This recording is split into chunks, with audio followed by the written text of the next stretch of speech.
Welcome back to the realm of unpopular opinions. We are back to the angle that everyone either knows or hates. I hate the angle, but as I already said before, there's no other place really I can read in, so we have to deal with it. Unfortunately, no one has a $300 tripod. So, you know the title, I am back. Girl in the Tower, I am back, and I intend to stay back for the next couple of days because I am blissfully on break from the confines of university work. So, I hope to finish both of the books as I should have done like half a year ago. This is the longest I've ever gone without continuing on a series that is literally my favorite of all time. So, Girl in the Tower, hopefully Winter of the Witch will be coming very soon. Regular videos, aside from that, should also be coming very soon. But I'm very excited about this. I hope it'll be shorter than the last one because that was honestly an embarrassment. And I won't rant as much as I did last time in the end, but I still hope it'll be entertaining. And I still hope you enjoy the commentary if you are reading the book, if you have read the book, or if you don't care to read the book but you still like to see someone ranting about something they enjoy. I relate to all of those instances. So without further ado, let's get into it. First of all, I forgot that literally all of part one, there is no Vasya. I forgot that it's just her stupid siblings. I say that with love. I know they all have their charms. I know they all need to learn, but it's a pain in the ass to read. But the story that Olga tells about Morozko and stuff, I just love it. It's the fairy tales like that really make me love my own mythology in a way, I guess. Because Slavic mythology isn't something you ever really come into contact with in daily life, because why would you? You don't really come into contact with any mythology, but especially your own. Like, Slavic culture is not half of Europe, but a large part of Europe.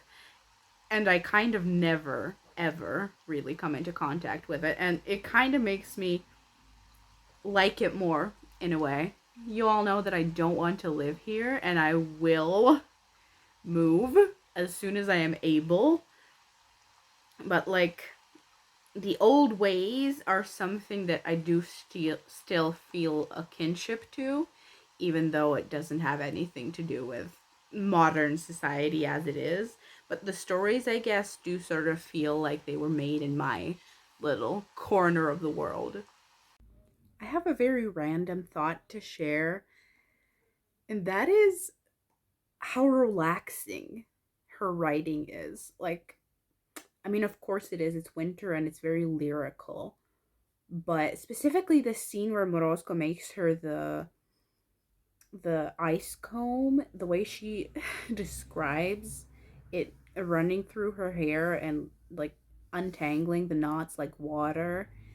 I just felt that. I felt that and it just relaxed me. Just reading that paragraph relaxed me. I'm already like at page 70, so I'm making good progress. But I could just read these books forever. I hope that she sticks to her plan and makes this, if she ever gets an adaptation, and makes it animated, because I feel like that would be so wonderful and so magical. And I just love these books so much. I almost don't want to read it too quickly like I did the first book, but since this is a video, I can't take like 13 weeks. I understand that this will probably be a very, very boring vlog if I don't say anything. I'm on page like 120 and I've not said a word yet. But that's because I didn't have anything to comment on, really. It's just, I feel like this whole thing so far has kind of been the prologue. Like, only now did the actual story start. All that happened so far was catching up with the siblings and then how Vasya got from Morozko to Sasha. That was literally it. Nothing that relevant yet. She also met Polonoshnica, which I still would love to see her animated. I think that would look really cool. But I did want to comment on one thing. And that is that Sasha, I have a love-hate relationship with him because he has a lot to learn. I know that's kind of the point of his character, but the fact that as soon as he sees his sister, he says the sister that I loved. Why would you say that in past tense? He assumes that she ran off with a lover, but why would you say that in past tense?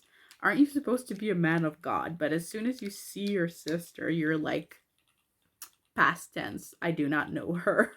I know he will lie to Dimitri for her, so he loves her, but I don't love that he said it in first sense. Tense? Tense? Was I saying sense so far?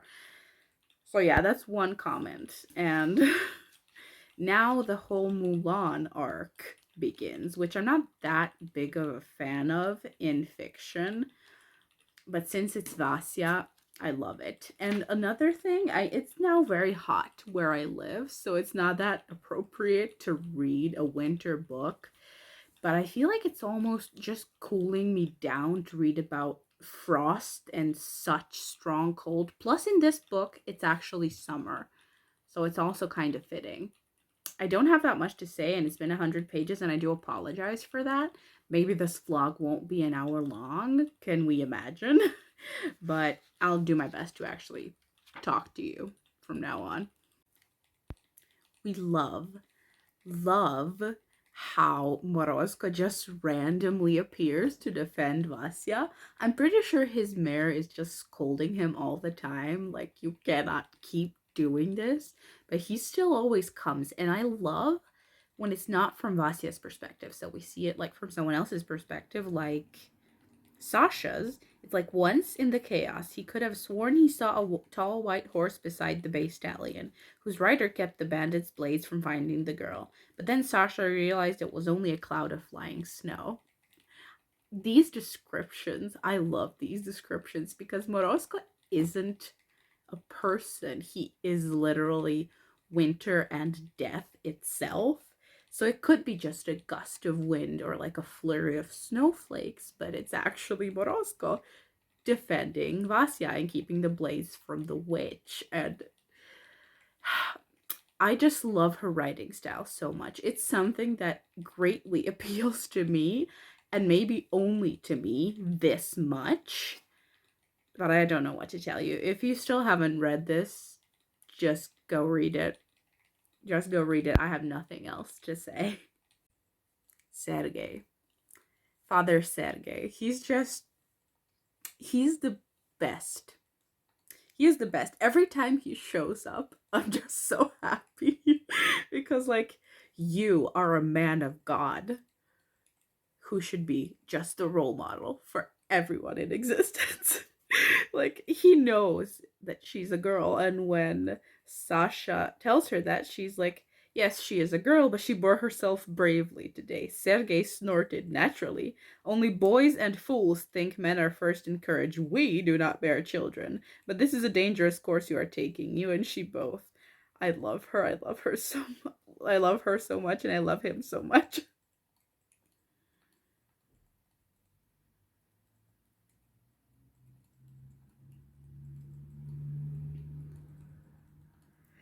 And then he's literally like, Rodion knows, doesn't he? I will speak to him. Now go. Father Sergey. I would not be upset to listen to him, whatever he has to say. Even though I wouldn't agree with him, I would just listen because this man is the best.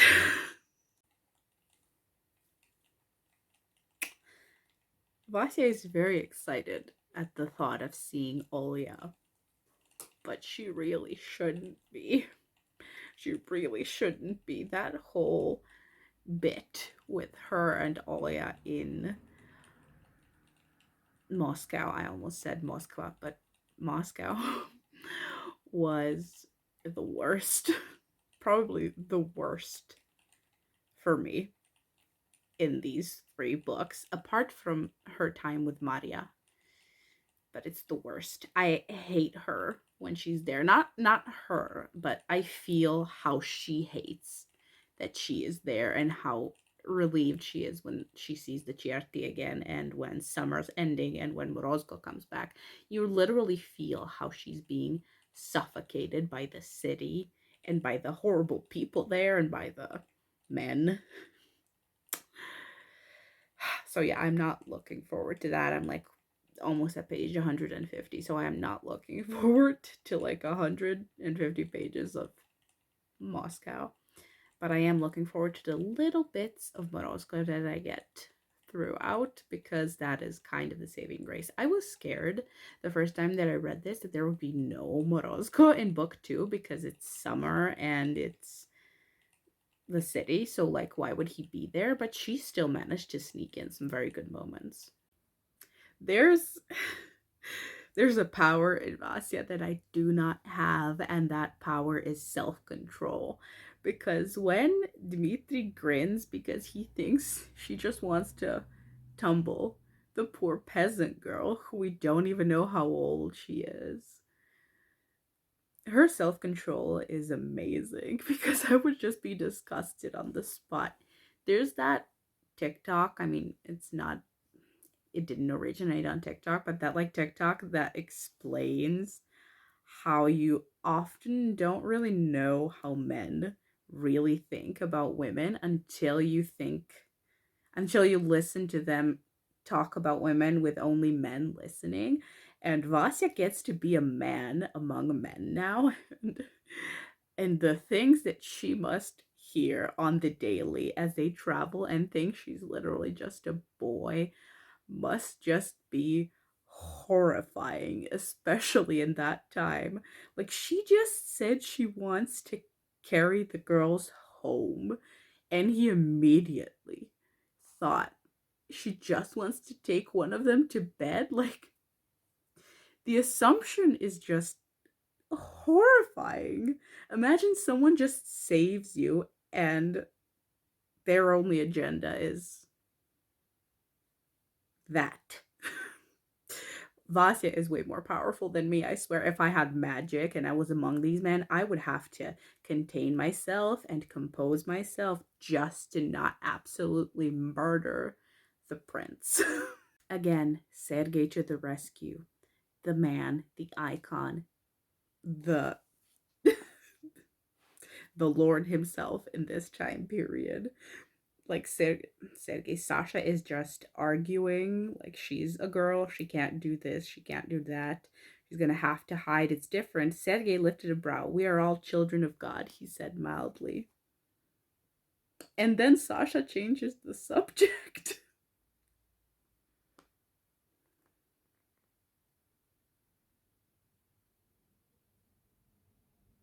He only has 4 teeth.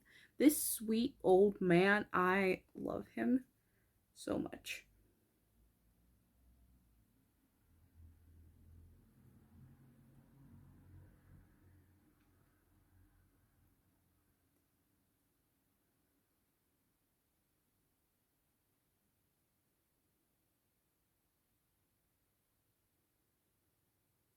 I just Father Sergei is the highlight of everything. We are back to the classics, and that is the Certi and Maria. I love how little Maria finally gets the confidence and the joy that she needs when she meets Vasya, someone else who is like her, and not just a random woman who will tell her she is insane and she needs to stop saying that stuff if she wants a good husband. But when the Bannock tells her the prophecy that's like you will grow up far away from here and you will love a bird far more than your mother. I'm not sure if we ever actually learned the meaning of that. Growing up far away is definitely because she will go to Baba Yaga with Vasya later. But love a bird more than your mother, is that maybe like, does she get her own bird horse? Because that would be awesome. Just this entire chapter makes me very happy because finally finding someone who understands you is pretty much what we all live for. So it's lovely to read, and I'm very happy that Maria doesn't get stuck and that even Olia just sends her away because she knows she isn't bound for being a random wife in Moscow. I'm done for the day, but the end of the chapter when Olga does her sad little speech, like, I know I'm supposed to pity Olga because she's accepted a horrible situation, but that doesn't mean I have to like her. I understand, I completely understand, but that doesn't mean that I have to like her. A slave that's accepted they're a slave, it doesn't excuse everything that they say to someone else. So I hate Olga in a way because I would like to actually see her not be satisfied with what she has to accept, but I also understand that she has to. It's like a weird paradox with her character. But I'm when you read from Vasia's perspective and she feels stifled and just suffocated when Olga tries to comfort her when she sees that Vasia is upset, she tries to comfort her by saying, "Don't worry, I'll find you a husband, you will have your own children and servants to manage." And Vasia feels incredibly strangled by that because how is that supposed to be comforting? And how does her sister, who knew her as a child when she couldn't conceal who she was, how does her sister assume that that's something that would comfort Vasya? In a way, I think it upset her more that her sister does not want to know her at all than anything else, because they all knew what Vasya was like as a child and they all see what she's like as a woman. So to have the audacity to say something like that to her, the true daughter of their mother, who Sasha and Olya both know because they're a lot older than Vasya, I feel like hurts a whole lot more than to actually see them think it. So, but I love the moment in the next chapter or a bit later when Maria just comes to sleep with Solove in the stable. I just love that. I love that a lot.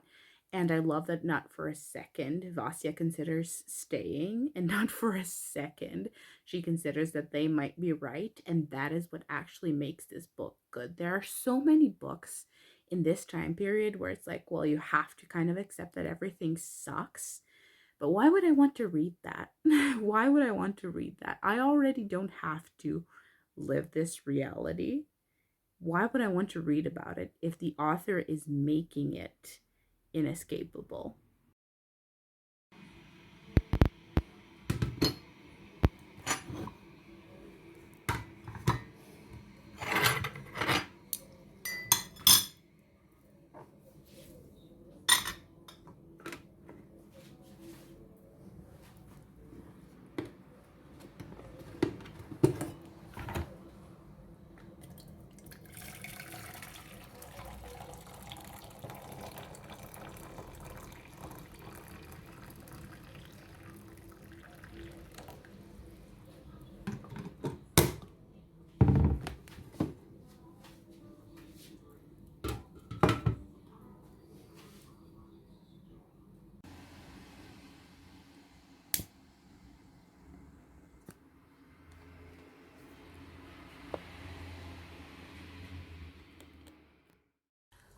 I know it's horrifying that they would never actually listen to Vasya as much as they do right now if she wasn't a boy.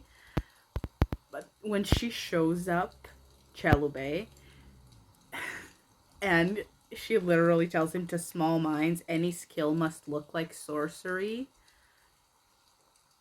That quote alone just pretty much sums up every book taking place in the Middle Ages. Like, anything I can do better than you, I must be using sorcery. So hits very well, that quote. But yeah, she's gonna get into trouble very soon because Kassian is going to reveal her. And I don't love that moment. I specifically don't love that moment because of Dimitri. I know why he was so angry with her. And he eventually reconsiders and stuff. But if you realize that you got along with a woman really well for weeks and then you actually learn that she's a woman, I would kind of rethink a lot. I would maybe start looking at women as human beings, because I wouldn't be angry with her. Like, I would absolutely understand why I only saw her as an equal if she pretends to be a man, but I guess he doesn't have the brain capacity for that immediately, so we need to talk about how good her timing is. Because, like, just when I had quite enough of the palaces and the boyars and everything, here come the GFD. Like, everything just comes to a halt, and there's Morozko. Like, her timing is just impeccable. And just when Vasya is starting to feel stifled and disappointed and just lost, Morozko, Kikimora, Domovoy, they're all there all of a sudden, and you feel like you can breathe. Like when she says pine tasting wind, frost, like just air in this suffocating room, it's almost like you can finally take a breath. She's gonna go riding with Morozko now, and then everything goes to hell. But it's genuinely like you feel exactly what she wants you to feel when she wants you to feel it. Maybe that's just my expression because I already love her, but I remember feeling like that the first time. Like, just when you get quite sick of Moscow, I keep wanting to say it in my language. Just when you get enough of it, she brings back the other world, the world of midnight, exactly when you needed it. And now when there's going to be the last fight, she's going to combine it with the magical world, so you still don't really get sick of Moscow. So I think she did that very, very well. You don't really get too much of either. But that being said, I can't wait for the third book because there is so much more magical travel, and there's Baba Yaga and midnight and stuff like that, so we cannot wait for book 3, but I'm getting ahead of myself. I am in physical pain when I'm reading this. Like, she just finished the race, and now everyone knows she's a girl. I am very tempted to just skim, because I've already read it twice. I don't need to do this to myself. Like, it's painful. It's painful to see how their respect for her just vanishes as soon as they find out that she's a girl, and I can't read that. I understand why it's necessary. I know it's realistic. I get it. And I love the whole book. I just can't do this to myself again. There is one thing though, and that is when Cassian puts down Constantine. I hate Constantine more. I hate him more. But I love it when you have like two bad characters and then one finally puts down the other and you're like, yes, take each other down. He's literally mocking him. He's like, you love her, you hate her, I could not possibly care less. Anyway, just listen to me. And that is honestly iconic in a way. Just yes. It is beneath Vasya to insult Constantine, so someone horrible had to do it, and I do enjoy that quite a bit. But she feels so trapped. Like, genuinely so trapped. If there was no witch side of the story, this would be a horrifying book to read. But thank God there is that aspect. Otherwise, I'm not sure which masochist would do this to themselves. Obviously, the whole thing is depressing.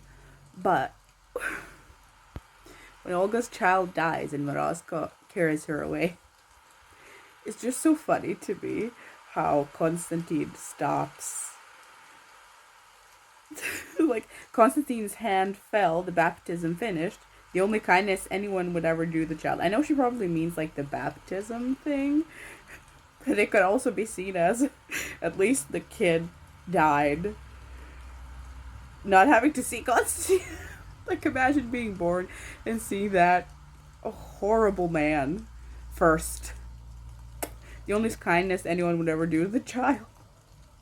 It's grim. I know it's grim, but I'm already uncomfortable, so I had to just comment on something that at least seemed funny, because this whole thing is horrible. because Vasya didn't respect her sister's choice. So it's all just very hard to read, but there has to be a ray of sunshine in here somewhere. I mean, let's be happy that Maria and Daniel will have Olga as a mother, but that poor girl. I am aware that Constantine is just a pathetic, tiny little man, but I would just not be able to resist the urge to push him down the stairs, because, like, she's literally like, oh, you see the devils now, do you? Very ironic. Just go away. No one wants you. I love that. And then he's like, I am a good man. I am. Why did you curse me? Why do you haunt me? My dude. You just fell in love with someone's spirit. It is not that deep. You made a deal with the devil, and you're still bothering the woman. Like, just leave. Leave and die in a ditch somewhere, because that's everything you deserve. But no, we still have a whole ass arc with him in book 3, so delightful. Just this entire conversation where he's like, you are here, it is enough, come to me now, make me whole again. What did he expect, though? Like, you not to mention that you gave up on your principles, like, immediately. You see a naked 15-year-old and you're like, sold. Fuck my principles, fuck my religion, like, that is it. Dedication to the max. But, what did he genuinely think she was gonna do? She was gonna be like, absolutely, you know what, Constantine, let's go get a cottage in the woods and have 17 children. How does that sound? Like, what in the hell did he think she'd say? Because he fell in love with her in some very, very weird way because of who she is. So I think he should be a little disappointed if she says yes to that, because that's not why you like her. She's not the person who would say yes to you, and that's not why you like her. So what in the hell does this man even want? I know she pities him. There is no talking today, apparently. It's way too hot. She pities him, which I can't relate to. But he's just such a small, weak, pathetic little man, and it's a little irritating to read. There is an unfortunate concept, also known as second book syndrome. Not that much time will actually pass between books 2 and 3. I think she will be 16 in book 3, but it takes place in winter, so it's like, what, half a year after this? And she grows up a lot, and she almost feels like a different person. But I hate saying it because I do kind of see her point. But she's being childish when she throws out Morozko's charm bracelet, charm necklace, because she is really being childish just because he, like, kissed her in the night or whatever. She is a teenager. Again, I comprehend that.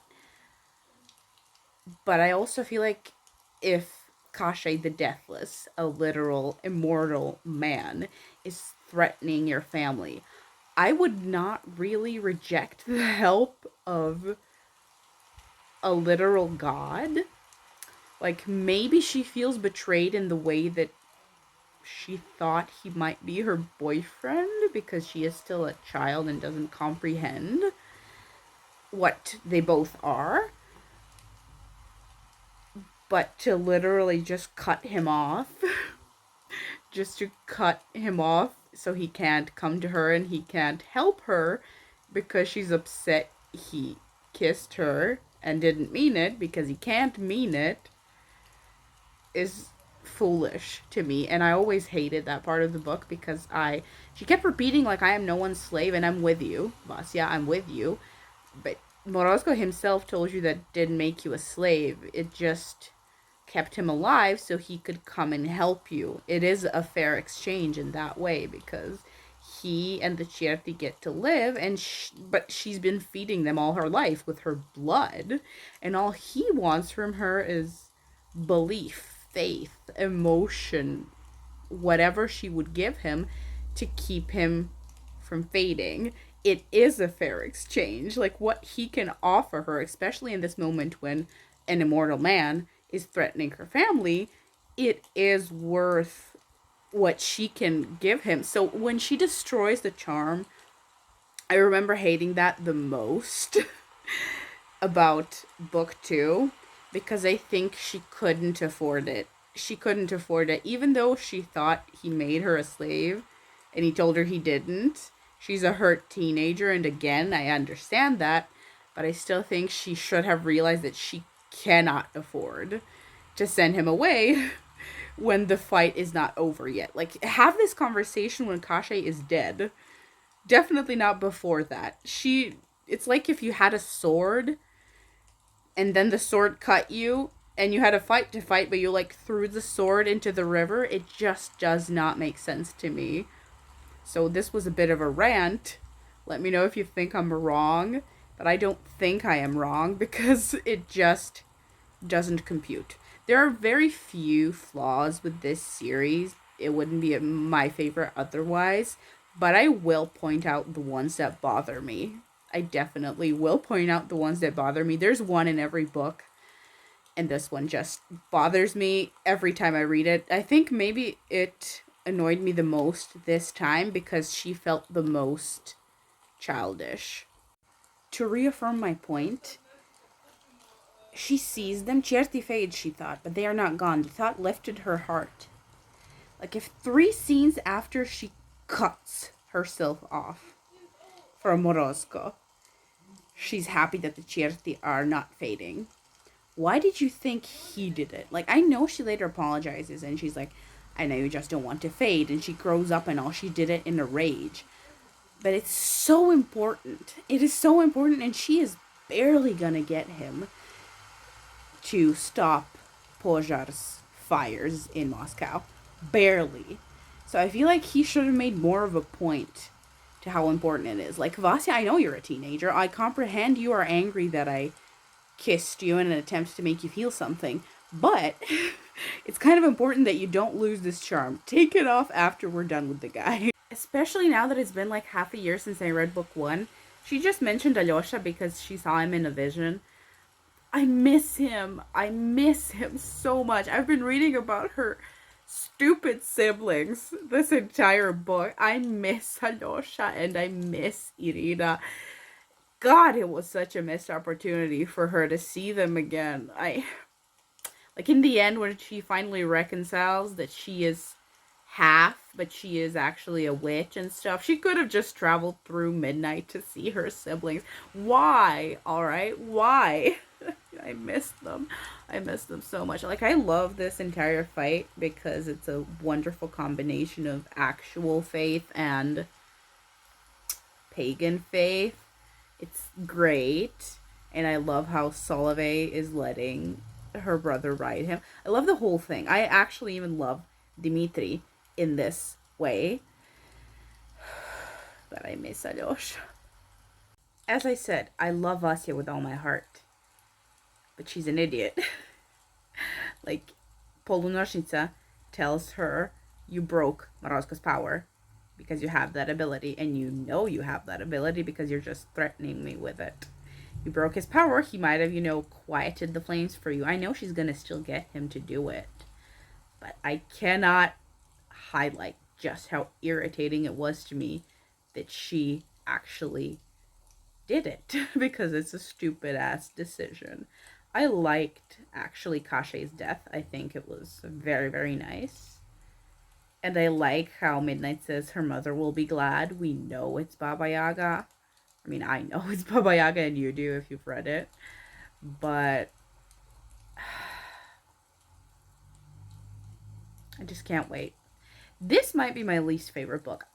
I love all 3, but I think this one is my least favorite because there's not that much magic in it. You would think there is, but there really isn't. There's not that much magic. I know that's the point. Like, the first book centers on magic in the village.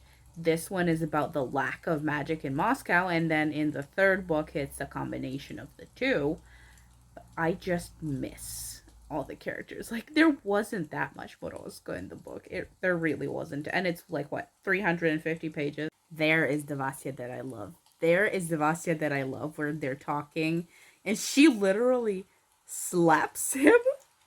She literally slaps Death. Like, you're the Winter King. Call the snow.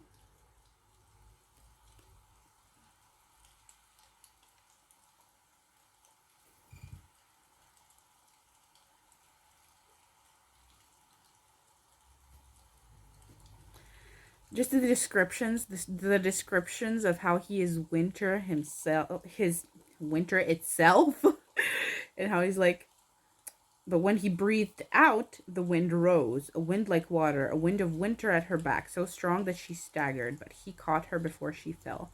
The wind rose and rose, pushing the flames away from them, driving the fire back on itself. Close your eyes, come with me. And they like become the wind and he carries her on the magic of winter. I would die for this book.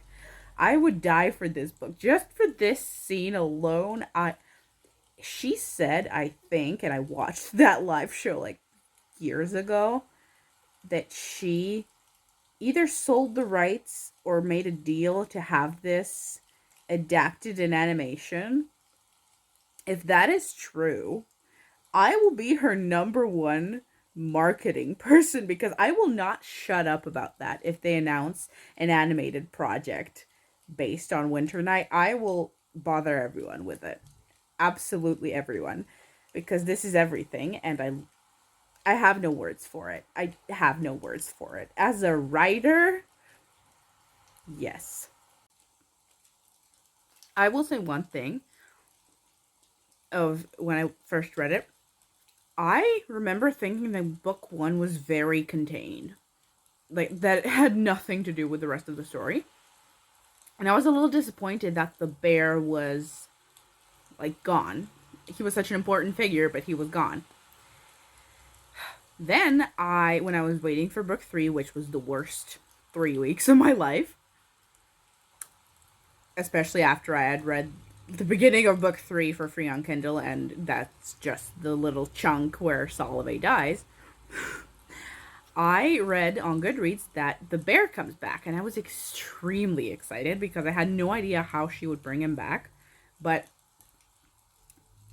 that excitement of reading the third book, I remember being so genuinely scared that she would just make a mistake somewhere that I burst into tears when I finished it because of Solove coming back, but that was just like the last drop. I burst into tears because I'd been reading book 3 all day and I kept expecting something to go wrong.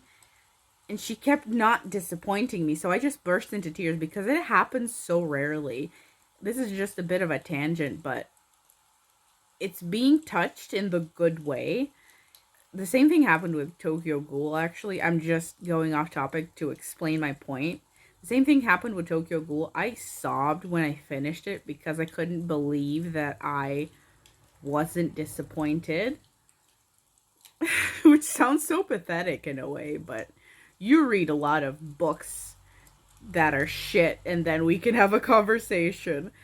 But I'm reading it now knowing that the bear comes back and knowing that even though everything goes to shit right after this ending, Solove does come back and so does the bear, and they all come together in a wonderful way. And that feeling is just so liberating, and also why I actually love rereads, because the joy that I get from knowing my time and emotional investment weren't for nothing is so much stronger. Just so much stronger and so much more powerful than feeling a little disappointed at having read a stupid book. Like, I felt like shit after I read Circe. That's the last memory I have. I felt like shit.